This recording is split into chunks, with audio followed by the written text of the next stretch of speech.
I don't know if you heard about this, but there's a new rover. It's going to land on Mars.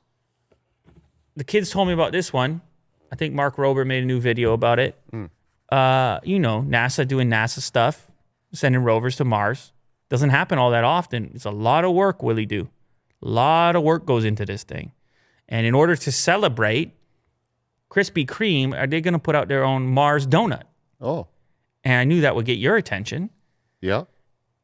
And you could tell that it looks like Mars. They've done a great job there. They have the picture of it is in outer space, as it would be. And it is the rover, by the way, called Perseverance, is going to land on Mars. It's scheduled to land on Mars this Thursday. Wow. Celebrate, man. Talk about a project.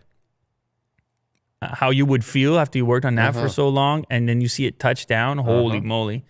Anyway, the Mars donut, to celebrate, is going to have caramel icing and chocolate cookie crumbles. Oh, I'm sold. This is great.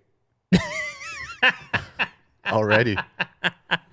I'll be eating this while I watch the I landing. think that is absolutely the perfect plan. Yeah. Shout out Krispy Kreme. Shout out NASA. And shout out Mars.